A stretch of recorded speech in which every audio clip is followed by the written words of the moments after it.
Hi అందరికీ. ఈరోజు ఇంకో లంచ్ రెసిపీ అండి. అంటే చాలా ఈజీగా ఉంటుంది, అందరికీ వచ్చి ఉంటుంది మ్యాక్సిమం. పులిహోర అండి, నిమ్మకాయ పులిహోర చేశాను. ఫస్ట్ అయితే మనం అన్నం వండుకుంటాం కానీ అందులోనే కొంచెం పసుపు ఉప్పు వేసి వండుకోవాలండి. అందులోనే కొంచెం ఉప్పు అండ్ కొంచెమే వేసుకోవాలండి, ఆల్రెడీ మనం వేసాం కాబట్టి. నిమ్మకాయ ఒక పెద్ద నిమ్మకాయ వేసానండి. నేను 1%కే చేస్తున్నానండి.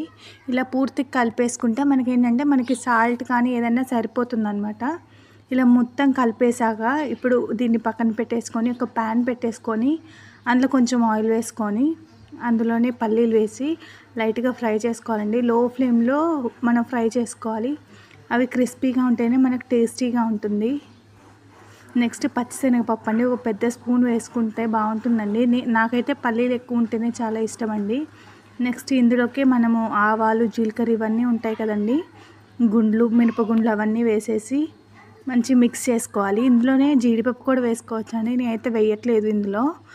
చూసారా, ఇలా లైట్గా ఫ్రై అయ్యాక ఒక 3 ఎండుమిర్చి వేసారండి, మనకి తినేటప్పుడు చాలా బాగుంటుంది.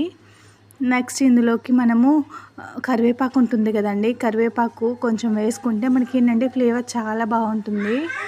కరివేపాకు వేసుకున్నాక మంచిగా మిక్స్ చేసేసుకొని అది కూడా లైట్గా ఫ్రై అయ్యాక మనం ఇందాక మిక్స్ చేసి పెట్టుకున్న రైస్ ఉంది కదండి, అందులోకి మిశ్రమం మొత్తం వేసేసి మిక్స్ చేసేసుకోవాలి. ఆయిల్ అనేది మన ఇష్టం అండి, కొంతమంది ఎక్కువ వేసుకుంటారు, కొంతమంది తక్కువ వేసుకుంటారు. ఇదంతా వేసి మంచిగా మిక్స్ చేసుకొని తింటే ఉందండి, చాలా అంటే చాలా బాగా వచ్చింది.